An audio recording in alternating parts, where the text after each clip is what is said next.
चलिए, तो यहाँ पर छंद, छंद क्या होता है इसको समझते हैं, क्योंकि यहाँ से भी क्वेश्चन आपके पूछे जाते हैं। ठीक है, चलिए, कह रहा है छंद शब्द संस्कृत भाषा के छद धातु से बना है, जिसका अर्थ होता है आह्लादित या कह सकते हैं आह्लादित करना, या कह सकते हैं खुश करना। आह्लादित वर्ण या मात्रा के नियमित संख्या के विन्यास से उत्पन्न होता है। छंद का सर्वप्रथम उल्लेख कहाँ मिलता है, तो आपके ऋग्वेद में हुआ है। एग्जाम में बहुत बार पूछा गया है कि छंद का सर्वप्रथम उल्लेख कहाँ मिलता है, तो आपके ऋग्वेद में मिलता है, जो कि सबसे पुराना वेद है आपका ऋग्वेद। अगला पॉइंट आपका है परिभाषा किस प्रकार से लिखेंगे आप एग्जाम में। ठीक है, तो वर्णों या मात्राओं के नियमित संख्या के विन्यास से जो कह सकते हैं खुशी होती है या आह्लाद होता है, उसे हम लोग छंद कहते हैं। छंद का दूसरा नाम आपका पिंगल भी है। क्या है, छंद का दूसरा नाम पिंगल भी है, क्योंकि छंद शास्त्र के आदि प्रणेता कौन है आपके, तो पिंगल ऋषि हैं। अगर क्वेश्चन ये पूछे कि छंद के जो प्रणेता है ना, छंद शास्त्र के जो आपके प्रणेता हैं वो आपके कौन है, तो आपके पिंगल ऋषि हैं। इसी के आधार पर छंद शास्त्र को पिंगल शास्त्र भी कहा जाता है। याद रखिएगा कि छंद शास्त्र को पिंगल शास्त्र भी कहते हैं। यहाँ से भी क्वेश्चन आपके बनते हैं और आगामी परीक्षाओं में जो भी बन सकते हैं वो आपको इससे बाहर नहीं देखने को मिलेगा। अगला दिया है कि डॉक्टर वासुदेव नंदन प्रसाद के अनुसार अक्षरों की संख्या एवं क्रम व मात्रा गणना तथा यतिगत के संबंध विशिष्ट नियमों से नियोजित पद्य रचना ही छंद कहलाती है। ये इनके अनुसार से आपकी क्या है, एक परिभाषा दी गई है डॉक्टर वासुदेव नंदन प्रसाद के अनुसार। नेक्स्ट प्रश्न आते हैं, पॉइंट आपसे अगला दिया है कि छंद के अंग। तो अगर आपसे एग्जाम में पूछे कि छंद के कितने अंग होते हैं, तो आपको जवाब देना है 7। कौन से, तो वर्ण और मात्रा, पाद ये कह सकते हैं, पद ये कह सकते हैं, चरण, संख्या, क्रम और आपका गण, लघु और गुरु, गति, यत या विराम और आपका तुक होते हैं। कुल मिला के छंद के 7 अंग होते हैं। ये आपके 7 अंग हो गए हैं। अब यहाँ पर कह सकते हैं यही आपकी जो यहाँ पर दिए गए हैं 7 अंग कौन से हैं, तो आपके टोटल दिखा दिए गए हैं। अब यहाँ पर हम लोग अगले पॉइंट के आते हैं कि आपसे वर्ण क्या होते हैं। आपने पढ़ा भी होगा, लेकिन यहाँ पर कह सकते हैं कि आप मात्राएं गिनेंगे तो वर्ण की जरूरत होगी, पहचान करेंगे किसमें सिंगल लाएंगे किसमें डबल लगाएंगे, इस कारण से आपको पढ़ना पड़ेगा, है ना। और अगर आपको नहीं पढ़ना है तो स्किप कर दीजिए, आगे बढ़ जाइए। चलिए, वर्ण और मात्रा, एक स्वर वाली वर्ण, एक स्वर वाली ध्वनि को वर्ण कहते हैं, चाहे वो स्वर वर्ण हो या आपके दीर्घ हो। वर्ण को ही अक्षर भी कहा जाता है। वर्ण 2 प्रकार के होते हैं, एक होता है ह्रस्व स्वर जिसे हम लोग लघु कहते हैं या इन्हें प्राथमिक भी कहते हैं। ठीक है, तो यहाँ पर आपका छोटा, छोटी, छोटा ऊ और ऋषि, है ना। ह्रस्व स्वर के निर्मित आपके वर्ण होते हैं कक्का, किक्की, कुक्कू, ये आपके होते हैं। अगला दिया है दीर्घ स्वर। दीर्घ स्वर को हम गुरु भी कहते हैं, जो कि आपके यहाँ पर दीर्घ स्वर आप जानते हैं कौन आपके दीर्घ होते हैं, ठीक है ना। और दीर्घ स्वर में आपके कौन होते हैं, तो बड़ा वाले होते हैं ना, का, की, कुक्की, है ना, ये आपके होते हैं। मात्रा की बात करें तो मात्रा क्या होती है, किसी भी वर्ण या ध्वनि के उच्चारण काल को हम लोग क्या बोलते हैं, मात्रा कहते हैं। मात्राएं केवल स्वरों की ही होती हैं, व्यंजन वर्णों की मात्राएं नहीं होती हैं। याद रखिएगा कि मात्रा सिर्फ आपको किस में मिलेंगी, तो आपकी स्वरों में मिलेंगी, व्यंजन वर्णों में कोई मात्रा आपकी नहीं होती है। ठीक है, नेक्स्ट प्रश्न आपसे पूछा गया है कि ह्रस्व स्वर या ह्रस्व स्वर से निर्मित वर्णों के उच्चारण में एक मात्रा का समय लगता है। मतलब जो आपके लघु स्वर होते हैं उनमें सिर्फ कह सकते हैं एक मात्रा का समय लगता है, एक चुटकी का समय लगता है। दूसरा दिया है कि दीर्घ स्वर से निर्मित होते हैं वो आपके 2 मात्रा वाले होते हैं, अर्थात जो आपका दीर्घ स्वर होते हैं वो आपकी 2 मात्राएं होती हैं। सिंगल वाला आपके इस प्रकार से होता है, डबल वाला इस प्रकार से होता है। ठीक है, अगले प्रश्न आते हैं। प्रश्न आपसे अगला है कि पाद या चरण। तो यह देखिए, पाद को ही पद या चरण भी कहा जाता है। छंद में प्रायः 4 चरण होते हैं, किंतु एक छंद में 4 से अधिक चरण भी हो सकते हैं। ठीक है, जैसा कि हम जानते हैं कि छंद में 4 चरण होते हैं, लेकिन कुछ छंद 2 ही पंक्तियों में लिख दिया जाता है, जैसे दोहा। याद रखिए, जैसे आपका दोहा है सिर्फ 2 ही पंक्ति में लिख देते हैं, सोठा को भी लिख देते हैं। और ऐसे छंद की जो प्रत्येक पंक्ति को हम लोग बोलते हैं दल, है ना। जैसे दोहा है तो दोहा की अगर एक पंक्ति है तो ऐसे छंद की जो प्रत्येक पंक्ति होती है उसे हम बोलते हैं दल बोल देते हैं। ठीक है, कितने दल हैं, तो आपका एक दल हो गया, दोनों को मिला देंगे तो 2 दल हो जाएंगे। चरण 2 प्रकार के होते हैं, विषम चरण और आपके सम चरण। छंद के पहले और तीसरे चरण को विषम कहा जाता है और दूसरे और चौथे चरण को हम लोग सम चरण कहते हैं। ये पॉइंट समझ में आ गया ना, कि जैसे आपकी 4 लाइनें हैं, इन 4 लाइनों में जो आपकी पहली और तीसरी है उसको हम विषम कहेंगे, और उसी भी आप जानते हैं कि 1 और 3 विषम होते हैं, है ना। चलिए, अगला है संख्या, क्रम और गण। तो यहाँ से क्वेश्चन बहुत ही महत्वपूर्ण है, बहुत ही बारीकी पॉइंट है। क्या कि वर्णों और मात्राओं की गणना को संख्या और लघु गुरु के स्थान निर्धारण को क्रम कहते हैं। फिर से पढ़िए कि वर्णों और मात्राओं की गणना को संख्या कहते हैं और लघु गुरु के स्थान निर्धारण को क्रम कहते हैं। ठीक है ना। अगला पॉइंट आपका है कि मात्रिक छंदों के सभी चरणों में मात्राओं की संख्या तो समान होती है, लेकिन लघु गुरु का क्रम समान नहीं होता है। लिख लीजिए भाई, बहुत ही बारीकी पॉइंट है कि मात्रिक छंदों के सभी चरणों में मात्राओं की संख्या तो समान होती है, लेकिन लघु गुरु का क्रम समान नहीं होता है।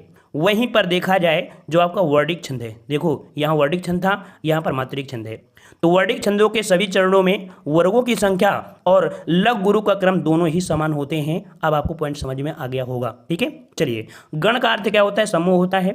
गणों की गणना केवल वर्डिक छंदों में ही की जाती है, ठीक है। याद रखिए, जो आपके गण होते हैं, तो गणों की हम लोग केवल जो गणना करते हैं वो सिर्फ छंद में ही करते हैं, वो आप कह सकते हैं अदर नहीं करते हैं, ठीक है। चलिए, कौन से छंद में? वर्डिक छंद में, ठीक है। अगले पॉइंट पे आते हैं। पॉइंट आपसे अगला है कि 3 वर्णों के समूह को गण कहते हैं। आपसे क्वेश्चन पूछा जाएगा कि गणों की संख्या कितनी होती है और गण कितने वर्णों से मिलकर बनते हैं। तो गण जो बनते हैं वो आपके 3 वर्णों से मिलकर बनते हैं। कुल संख्या आपकी 8 होती है। कौन कौन से आपकी? यगड़, मगड़, तगड़, रगड़, जगड़, भगड़, नगड़ और सगड़। वैसे इसका एक सूत्र होता है यमाता राजभान सलगा। क्या होता है? यमाता राजभान सलगा, वहाँ से आपकी निकाले जाते हैं, वो एक ट्रिक होती है, ठीक है। और आपको दिया भी गया है, यहाँ देख लीजिए कि इन 8 गणों को एक सूत्र के माध्यम से याद किया सकता है, यमाता राजभान सलगा, है ना। तो जैसे आपने यहाँ पर देखो यगण लिखा था, तो ये लिखा है, फिर आपका लिखा है मगड़, तो यगड़, मगड़, तगड़, रगड़, जगड़, भगड़, नगड़, सगड़, मिल गया ना। वही चीज़ आपका दिया है। अब देखिए लघु और गुरु, तो यहाँ पर देखो लघु आपने पढ़ लिया था, स्वर जो आपकी होती है एक मात्रा वाला, दीर्घ भी आपने पढ़ लिया कि द्विमात्रा वाली होती हैं। लघु दीर्घ आप तो जानते ही हैं, अगर नहीं जानते हैं तो हमारा पहला वाला वर्ण वाला जो आपका चैप्टर है उसको आप देखिएगा, बहुत ही बेहतरीन ढंग से बताया है उसको भी, ठीक है। चलिए, तो आपकी संख्या आपकी ये सिंगल होती है और लघु वाली जो दीर्घ वाली होती है उससे हम एक वर्तुअल रेखा बोलते हैं। इसे क्या बोलते हैं? एक वर्तुअल रेखा बोलते हैं। अगर क्वेश्चन आपसे पूछे कि जो सिंगल वाली होती है इसे एक पाई रेखा बोलते हैं और जो डबल वाली होती है इसे एक वर्तुअल रेखा कहते हैं, ठीक है। चलिए, अगला है जो कि सबसे महत्वपूर्ण है ये पॉइंट, यही पॉइंट आपके एग्जाम में महत्वपूर्ण होते हैं कि लघु वर्ण के अंतर्गत आने वाले वर्ड। देखिए लघु में कौन कौन? तो आपका ये तो आता है, ये भी आता है, ये भी आता है, लेकिन ऋषि भी आपके किस में आता है? लघु में, ठीक है। इनसे निरूपित तो आपके वर्ड हो सकते हैं क, की, कुई, ठीक है। और आपका ये वाला भी जो आप देख लीजिए, ये वाला जो होता है उसमें आपकी कौन सी? तो आपका एक ही पाई वाली रेखा आपकी होती है, ठीक है। चंद बिंदु वाले, ये भी पॉइंट आप याद रखिए, जो चंद बिंदु वाले होते कौन? अगर आपका अंक लिखा है ना ये वाला, तो आपका सिंगल ही होगा, ठीक है। ये अगर लिखा है तो आपका सिंगल ही होगा, अर्थात जहां की चांद की बिंदी लिख जाए वहां पर मात्रा सिंगल आपको लगाना है, ठीक है। चलिए, संयुक्त व्यंजन जैसे आपका दिया गया है ना, कौन सा? इस प्रकार से दिए हैं, तो यहाँ पर भी मात्रा आपकी कैसी होती है? सिंगल ही होती है। इसको डबल आपको काउंट नहीं करना है। बस यही आपकी छोटे सा ज्ञान था, इसी से यहाँ पर कह सकते हैं कि आपको यहाँ पर ज्ञान मिल जाएगा और आप आसानी से लगा सकते हैं, क्योंकि ये वर्ड आपको ऐसे होते हैं जो डबल कर सकते हैं ना, कि आप गलती से इसे डबल कर देंगे, बल्कि आपको कैसे रखना है? सिंगल करना है, ठीक है। चलिए, अगला है लघु वर्णों की गणना। तो देखिए जैसे कमल है ना, तो देखिए का में एक वर्ड है, मा में एक है और ला में एक है। जैसे आपका हाथ दिया है, देखो चंद्र की बिंदी है, सिंगल होना चाहिए, सिंगल आपका है, ठीक है। चलिए, गुरु वर्ण में कौन कौन आते हैं? तो गुरु वर्ण में आप इनको तो जानते हैं, आसानी से इनको बताने की जरूरत नहीं है, लेकिन यहाँ पर कह सकते हैं जो समझने वाली हो उनको समझना है कि जो आपके अनुस्वर होता है, ठीक है, अनुस्वर, और जो आपका विसर्ग होता है, जैसे कि मान लीजिए संसार है ना, संसार है, नींद है, अंगीठी है, आता है, दुख है, ये आपके दीर्घ में आते हैं, ठीक है ना, क्लियर है। अगला है कि संयुक्ताक्षर के पूर्व का लघु वर्ण भी गुरु होता है। देखिए मतलब ये हुआ कि अगर कोई संयुक्त अक्षर है, संयुक्त अक्षर आप क्या छत्रज्ञा होते हैं ना, तो उसके पूर्व अर्थात उसके पहले का जो वर्ण होगा वो आपको कह सकते हैं गुरु ही माना जाएगा। अभी आपको समझाते हैं। जैसे अग्र का आ वर्ण क्या है? ठीक है, आ वर्ण, ठीक है, अग्र का कैसा? आ वर्ण, 80 का आ, ठीक है, और चंदा का चा वर्ण आदि ये गुरु ही होंगे, ठीक है, समझ में आ गया ना। ये गुरु में ही काउंट किए जाएंगे, जबकि हैं क्या? ये लघु हैं, समझ में आ गया, हैं आपके ऐसे, लेकिन इनको डबल में काउंट किया जाएगा, आपके गुरु वर्ण आपके काउंट होंगे, क्लियर है। अच्छा, अगला दिया गया है गुरु वर्णों की गात्रा। जैसे कि आपका दिया है यहाँ पर आपका ताला हो गया, चौपाया हो गया, डबल डबल आप जान गए हों कि यहाँ पर डबल आपका आ है तो डबल हो जाएगा, यहाँ पर डबल, क्लियर है। चलिए, लघु एवं गुरु वर्णों की मात्रा, जैसे मेरी भव बाधा हरो, देखो इनको किस प्रकार से करते हैं। अगर आप गाना जानते हैं, जहां पर आपकी स्वर आपका तेज हो जाए वहां पर डबल होगा, जहां स्वर आपको नीचे दबने लगे वहां पर आपके सिंगल होगा। मेरी भव बाधा हरो राधा नागरी सोई, ठीक है, तो यहाँ पर देखो एक ही मात्रा है, एक ही मात्रा है, ये मात्रा समझ गए होंगे। इसमें देखो आपके सिंगल सिंगल होगी, इसमें डबल डबल, इसमें देखो पहले में सिंगल है फिर आपको यहाँ पर डबल हो जाएगी। तो इस प्रकार से इसको भी आसानी से यहाँ पर निकाल सकते हैं। अब यहाँ पर जो भी आपको पॉइंट है, जैसे आपका श्री है, ठीक है, लेकिन बड़ी की मात्रा है ना, तो आपका यहाँ पर सेकंड हो गया ना। यहाँ पर देखो ये के ई की बंदी है ना, चिंदी की बिंदी है, तो आपका डबल हो गया ना। जो जरूरी था वो पॉइंट आप यहाँ पर समझ गए होंगे, ठीक है। चलिए, गति क्या होती है? तो गति या गति का अर्थ होता है लय, या कह सकते हैं प्रवाह। क्या बोलते हैं? प्रवाह। जिस राग से हम छंद को पढ़ते हैं उसे हम लोग बोलते हैं गति या लय बोलते हैं, ठीक है, गति या लय बोलते हैं। विराम क्या होता है? तो विराम मतलब होता है ठहराव, या कह सकते हैं विराम होता है। छंद को पढ़ते आने वाले समय को विराम कहते हैं। एग्जाम में बहुत बार पूछा गया है कि छंद को पढ़ते समय आने वाले विराम को क्या बोलते हैं? तो क्या बोलते हैं भाई? उसे यति बोलते हैं। क्लियर हो गया? चलिए, तुक क्या होता है? तो तुक चरण के अंत में आने वाले समान चरणों को तुक कहते हैं। जिन छंद के अंत में तुक हो उसे तुकांत छंद, और जिसके अंत में तुक ना हो उसे अतुकांत छंद कहते हैं। जैसे क्या होता है लास्ट में, जैसे आपने कोई भी परिभाषा पढ़ी तो लास्ट में बड़ा आ गया, फिर दूसरे वाले में आ गया, अभी आपको मिलेगा। देखिए, तुक को छंद का प्राण कहते हैं, ये पॉइंट याद रखिए। जो तुक होता है तो तुक को ही हम लोग क्या बोलते हैं? इसे तुक को छंद का प्राण कहते हैं, ये पॉइंट आपको याद रखना है। मात्रिक छंद क्या होता है? जिस छंद में मात्रा की गणना हो उसे मात्रिक छंद कहते हैं। मात्रिक छंद के सभी चरणों में मात्राओं की संख्या समान एवं संख्या पर ध्यान दिया जाता है, लेकिन वर्णों के क्रम पर ध्यान नहीं दिया जाता है। क्यों? क्योंकि इसके वर्णों की संख्या भिन्न हो सकती है, ठीक है। मात्रिक छंद के 3 पार्ट होते हैं, कौन कौन से? तो यहाँ पर आपका सममात्रिक, अर्ध, ठीक है, और आपका विषम, जो कि आपने पहले पढ़ लिया था। अब यहाँ पर देखिए सममात्रिक छंद क्या होता है। तो सममात्रिक, जिस छंद में सभी चरण समान हो, अर्थात जिस छंद के चरणों में मात्राओं की संख्या समान हो उसे हम लोग सममात्रिक छंद कहते हैं। तो यहाँ पर याद रखिए कौन कौन से होते हैं। तो चौपाई के प्रत्येक चरण में कितने होती हैं? 16 मात्राएं होती हैं। रोला में प्रत्येक चरण में 24 मात्राएं होती हैं। गीतिका में प्रत्येक चरण में 26 मात्राएं होती हैं। हरगीतिका में प्रत्येक चरण में 28 मात्राएं होती हैं। अहिर में प्रत्येक चरण में 11 मात्राएं होती हैं। प्रत्येक चरण में यहाँ पर तोमर में 12 होती है, और वीर या हला कितनी होती है? तो आपकी 31 मात्राएं आपकी होती हैं, ठीक है, जो कि आप स्ट्रक्चर से इसको आपने देख लिया था, ठीक है। अब यहाँ पर अर्धमात्रिक छंद, तो जिस छंद में पहला और तीसरा, समझिएगा, जिस छंद में पहला और तीसरा जो आपका है, तथा मतलब कह सकते हैं अर्ध सममात्रिक छंद क्या है? कि जिस छंद में पहला और तीसरा चरण तथा दूसरा और चौथा चरण समान हो उसे अर्ध सममात्रिक छंद कहते हैं। पहला तीसरा चरण तथा दूसरा और चौथा समान हो, ठीक है, मतलब क्या है कि ये समान होना चाहिए, फिर इसके बाद कौन से? ये समान होने चाहिए। दो मतलब कह सकते हैं एक ये समान होगा तो एक ये दूसरा होगा, अर्थात एक होगा और दूसरा कह सकते हैं किस प्रकार से? जैसे ये आपका हम आपको बता रहे हैं, जैसे कि मतलब होता है 4 हमने रेखाएं कर दिया, 11 जैसे 13 हो गया, 11 हो गया, फिर 13 11, तो इस प्रकार से जो आपका दूसरा होता है वो सम हो जाएगा, है ना, चौथा सम हो जाएगा, पहला और तीसरा आपका विषम हो जाएगा, ठीक है। देखिए अर्ध सममात्रिक छंद के उदाहरण समझिए, जैसे दोहा है, तो दोहा विषम चरण में कितनी होती हैं? तो आपकी 13 मात्राएं होती हैं। सम चरण में आपकी कितनी होती हैं? आपके यहाँ पर 11 होती हैं, ये आपको दिया है। सोठा दोहा का उल्टा होता है, विषम चरण में 11 हो जाती हैं और आपके सम चरण में कितनी होती हैं? 13 मात्राएं हो जाती हैं। बरवे की बात करें तो बरवे में जो विषम चरण होता है, तो बरवे में विषम चरण में 12 मात्राएं होती हैं और सम चरण में आपकी 7 मात्राएं होती हैं। उल्लाला की बात करें तो उल्लाला में 15 चरण होती हैं, आपकी विषम चरण में होती हैं, और सम मात्रा में आपकी कितनी होती है? 13 होता है, ये आपका उल्लाला हो गया, ठीक है। अब यहाँ पर अर्ध सममात्रिक छंद, तो अर्ध सममात्रिक छंद में कौन कौन आते हैं? दोहा, सोठा, बरवे और आपका उल्लाला। विषम मात्रिक छंद देखते हैं, तो विषम मात्रिक छंद, जिस छंद में 2 या 2 से अधिक चरण आपके समान हो उसे हम लोग विषम मात्रिक छंद कहते हैं।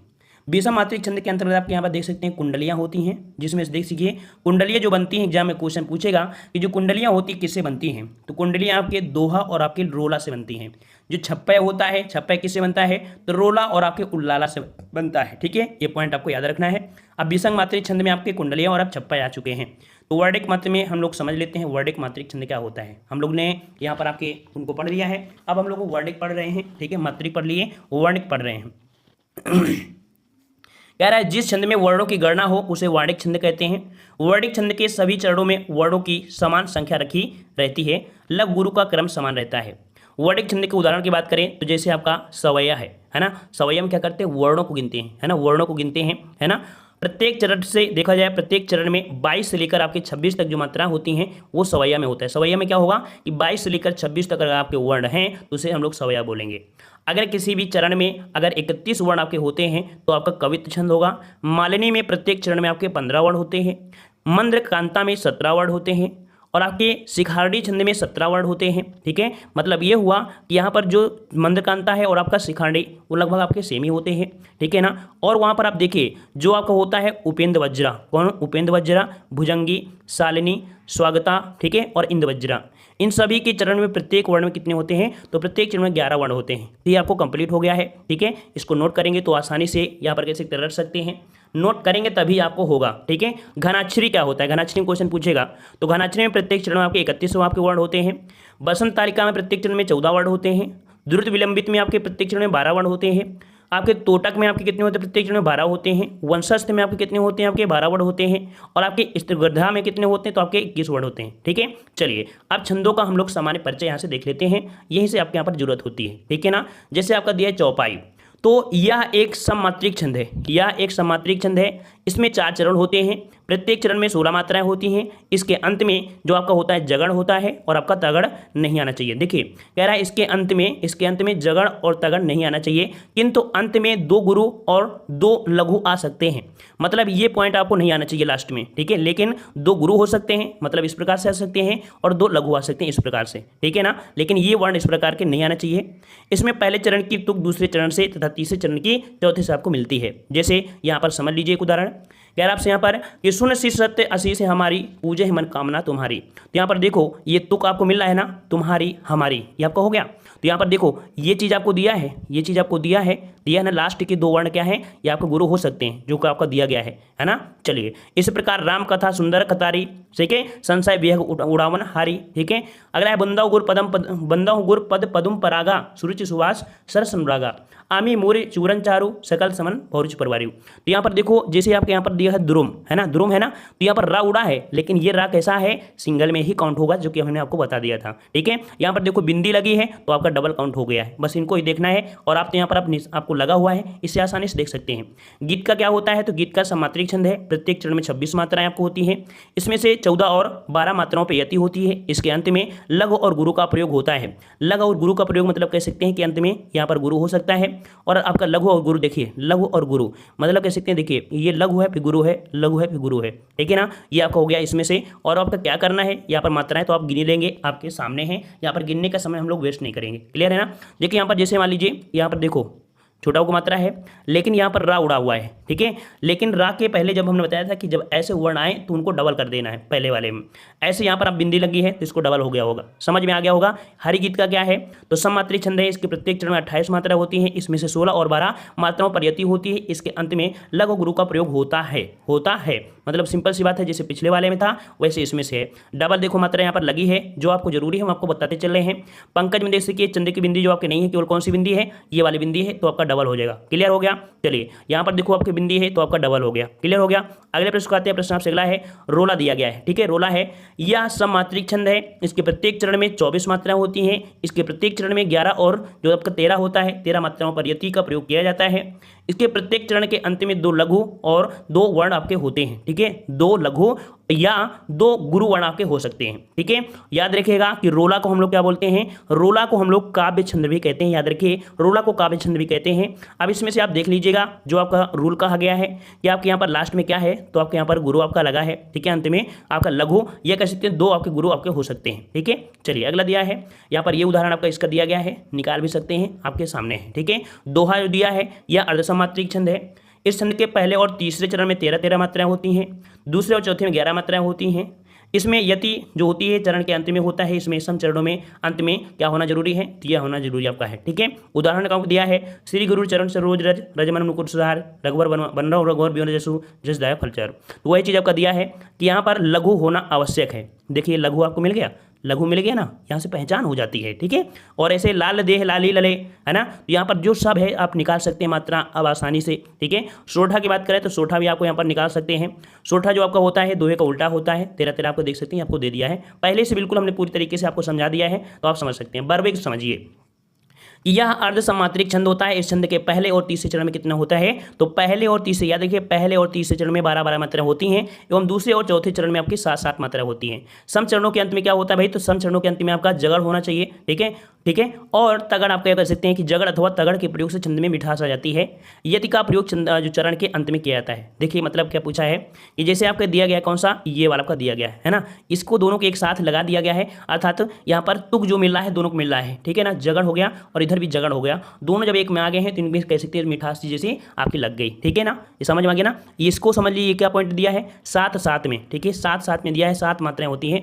ठीक है, तो इसको आप गिन लीजिएगा, आंसर आपको हो जाएगा 12 मात्राएं, और दूसरे में आपके 7 मात्राएं। ठीक है, 4 3 7 आपको दिया है कि नहीं, 7 दिया, देखो 7 दिया है, और ये वाली 12 मात्राएं, तो आपकी 12 मात्राएं हो जाएंगी। ठीक है, चलिए उल्लाला जो आपका होता है कि एक अर्धसममात्रिक छंद है। इसके पहले और तीसरे चरण में 15 15 मात्राएं और दूसरे और चौथे चरण में आपकी 13-13 मात्राएं होती हैं। इसको आप गिन लीजिएगा, ये आपको यहाँ पर दिया गया है। ठीक है, अब यहाँ पर आपको दिख रहा है कुंडलियां। ठीक है, क्योंकि कुंडलियों से क्वेश्चन आपके बनते हैं।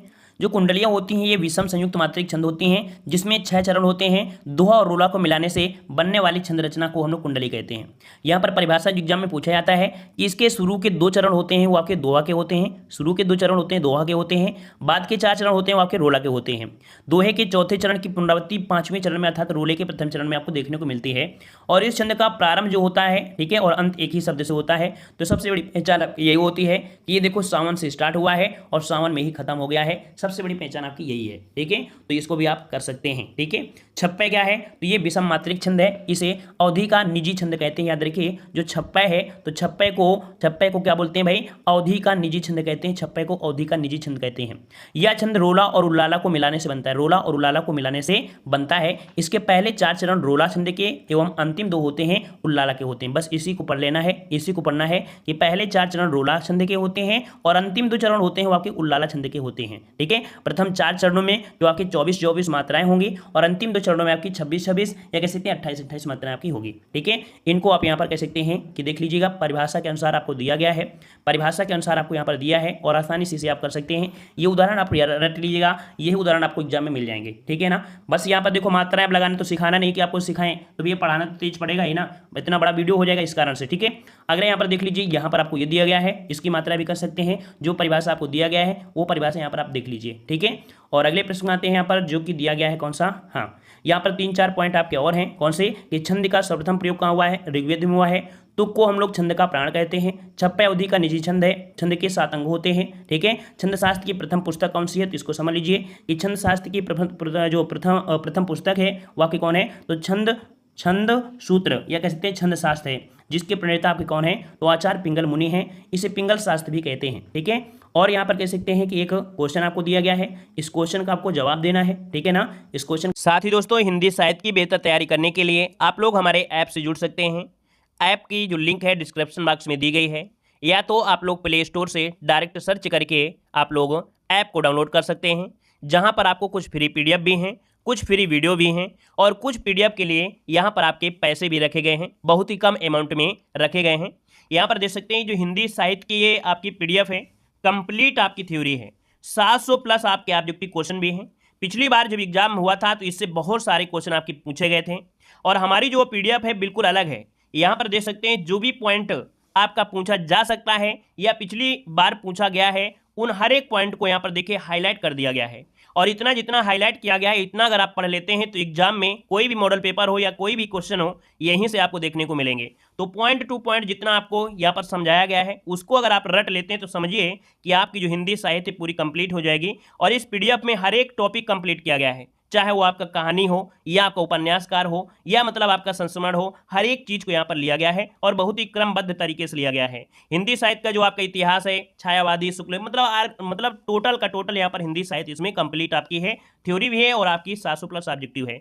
तो आप लोग इस PDF के माध्यम से बेहतर तैयारी कर सकते हैं। मात्र 50 रुपये में ये PDF आपको है दोस्तों, है ना, जो कि बहुत ही कम अमाउंट में आपको दी जा रही है। तो आप लोग इस PDF को डाउनलोड कर सकते हैं। ऐप डिस्क्रिप्शन बॉक्स में लिंक दी गई है, तो उसे क्लिक करके ऐप डाउनलोड करिए और उससे PDF भी परचेज कर सकते हैं। चलिए अगला पॉइंट यहाँ पर दिया गया है।